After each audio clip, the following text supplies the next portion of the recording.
Okay, hello, welcome, and it's me, Andy, here. Thank you for joining me. It is a story following on from the idea that they're going to be checking bank accounts.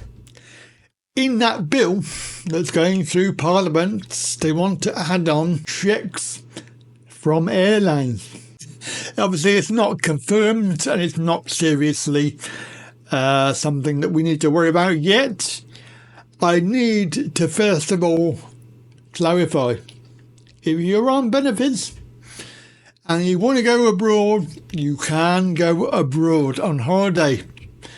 Most people go for a week or 2 weeks if they can afford it, and you are allowed to do that. As a general rule, you don't really need to tell them. Certainly, it's probably advisable if you're on UC, because you still have your commitments if you're looking for work, etc. But you are allowed to go on holiday, and it's usually up to 28 days. Now, if you're on PIP, you don't have to tell them, but again, it's polite. And you can go for up to 3 months at the moment. So I've done a video about this before on my travel channel. If you were going away, it's up to 3 months, 12 weeks. Benefits such as ESA, for example, 28 days. Again, you don't really need to tell them. But again, if you're going to be polite about it, then just give them a quick call. Generally, this applies to anybody going out the country. So, this is where I have a problem. It's perfectly acceptable for you to go around the UK, which is quite a big place, on a permanent holiday. So, don't come back home for weeks, months, whatever.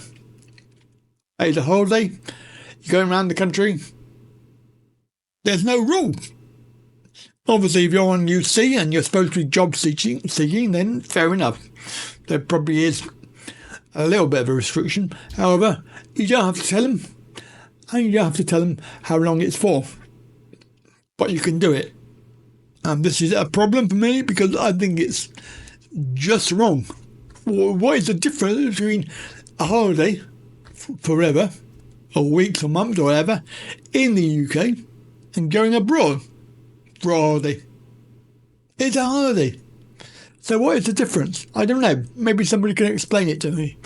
But you are out of the country, I know that. You're out of the country, but then if you're not at home, then you won't get your mail, will you? You won't get your phone calls and your mail. But in this day and age, who's got a landline? They normally phone your mobile number, don't they? I have a problem, however, so do they. Because what they want to do is add on this bit and get airlines to check.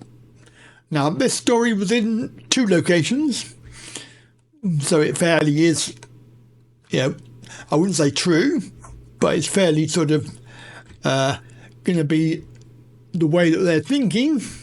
And they are thinking, obviously, to combat fraud. So Yorkshire Live, and also another one I'll show you in a moment.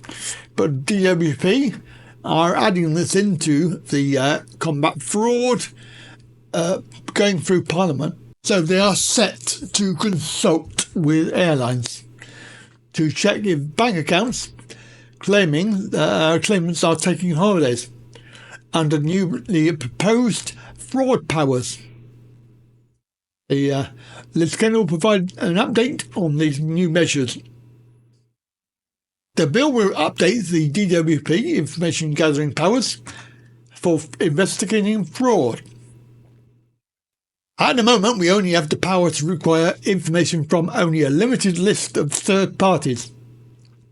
This does not include key organisations and sectors that could help us prove or disprove suspected fraud, such as airlines. To add to that, there is limited ability to require responses to requests to be sent electronically. Instead, quite unbelievably, they have to be sent in writing. Well, I don't think that's unbelievable.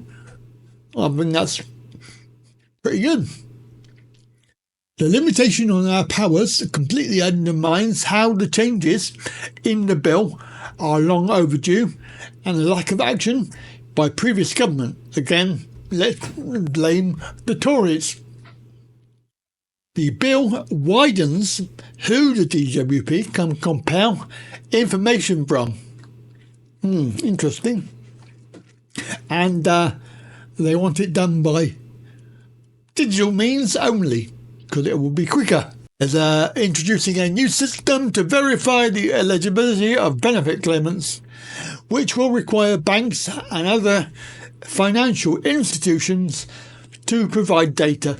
They can do one, I'm sorry to say, but they can do one because when I go abroad, I have no choice to go abroad to see my wife and family because the government have refused her visa to come here and live with me twice.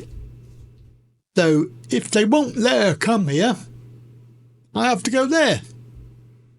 And under Article 8 of the Human Rights Act, I have a right to family life.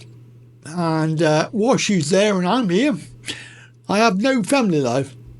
So if they're going to limit me on the number of times or length of time that I can go, then they're going to have to get a visa for her to come and live here. Will they? Probably not. No. So, yeah, whatever. So the second article, same thing. It just said it a little bit differently. So the Liz Kendall told the Parliament that people entitled to claim benefits have nothing to worry about from new powers. I'm sorry, but we do. We have a lot to worry about. And obviously they're on about this idea of multi-billion-pound fraud.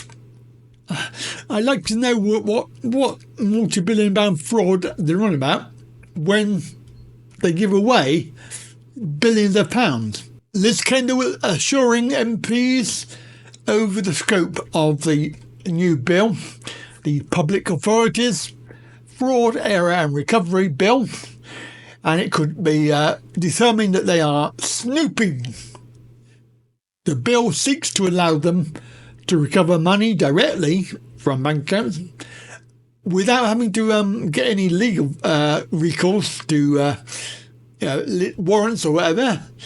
Obviously, they are targeting people who will refuse to pay back the money. But they also want to include other organisations. And these will be including airlines. So again, it's all a load of rubbish. You can see here that they basically they're trying to get the driving licence of fraudsters cancelled as well. And it's just basically too much of a Big Brother bill that people have seen through. So there we go. If you're going on holiday, then yeah, it's looking likely that they don't want you to go out of the country. So my suggestion is go around the UK because there's no limit. Have a good day. Catch you later. And bye for now.